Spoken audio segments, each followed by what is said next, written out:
Welkom by Stellenberg Gemeente se daaglikse oordeenkings. Ons nooi jou graag uit om saam met ons op reis te gaan as geloofsgemeenskap. Nader aan God, nader aan mekaar, om 'n verskil te maak in die wêreld en om voortdurend te vernuwe. Die teks wat ons hierdie week tot dieper nadenke gaan stem, is Psalm 139. Ek sal elke dag na 'n vers of 2 verwys, maar ek wil u aanmoedig om self die hele Psalm dag vir dag te lees en te oordink, om daaroor te mymer, want om 'n enkele vers goed te verstaan, moet ons die hele Psalm in gedagte hou. Vandag egter gaan ons nie uit Psalm 139 lees nie, maar net 'n enkele vers uit Psalm 102. Dit is die hoek waaruit ek hierdie week na Psalm 139 wil kyk.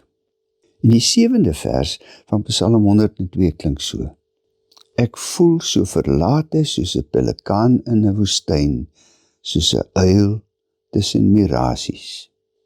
Dit is hierdie vers wat my Psalm 139 nuut leer ontdek het. Dit het so gebeur. Het was omtrent 40 jaar gelede, en toe lui my deurklokkie een oggend vroeg, en toe ek die deur oopmaak, het daar 'n gemeentelid gestaan. 'n Vooraanstaande, mooi vrou, 'n gewilde vrou, immer die middelpunt van 'n groepie vrolike vinkies, of te liewer jong vroue. Maar daardie oggend het sy verwese gelyk, bedruk, bedremmeld, sonder sprankel. Ek het haar na binne genooi en sy was skaars in my studeerkamer toe die woorde oor haar lippe tuimel. Ek het vanoggend van myself in die Bybel gelees, het sy gesê, daar in Psalm 102 vers 7, oor die pelikaan in die woestyn, die uil in die mirasies. Dis ek. Toe het sy oor haar intense, oorweldigende eensaamheid begin praat. Ek het aandagtig geluister, en later toe sy stil word, het ek 'n Bybel vir haar van die rak gehaal en myne van die lesenaar geneem en by haar gaan sit.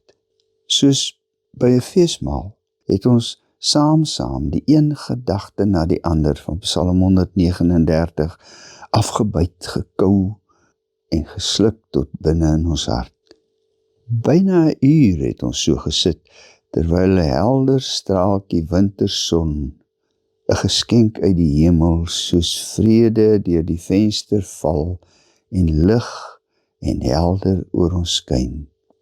In die ligstraal het die fynstofdeeltjies wat ons gewoonlik nie in ons huis wil hê nie, tussen ons gedwarreldans, en al hoe meer het haar oë hulle troebel verloor, en 'n nuwe sprankeling het uit haar begin borrel. En in my eie hart het daar ook iets gebeur. Daar het 'n vervullende, vredige vreugde na binne gekom. Natuurlik het ek Psalm 139 goed geken. Dis immers hoekom ek hom gekies het om haar te troos, maar onverwags, ongevraagd, wonderbaarlik heerlik, het hierdie Psalm sy geneesende hand, sorgsaam seënend, om my eie hart gevou. Na ons saam gebid het ek die Bybel op my lesenaar teruggesit en haar gegroet, en toe het sy ligvoet motor toe geloop, en ek het in die ligglans van God se genade my dagtaak voortgesit. Dis hoekom ek Psalm 139 in die volgende paar dae saam met u wil lees, want ek begeer dat hy ook vir die seerplek in u hart 'n goddelike salf sal wees. Môre maak ons vir hom die deur oop en nooi hom om in ons te kom woon. Ons slotgebed vir hierdie reeks is elke dag lied 543 vers 3 se versie. Ons gaan dit daarom nie sing nie, maar kom ons lees hom saam as gebed. Heiland, laat my nooit vergeet dat u alles van my weet. Al is niemand ook by my, sal u, Here, by my bly. Amen.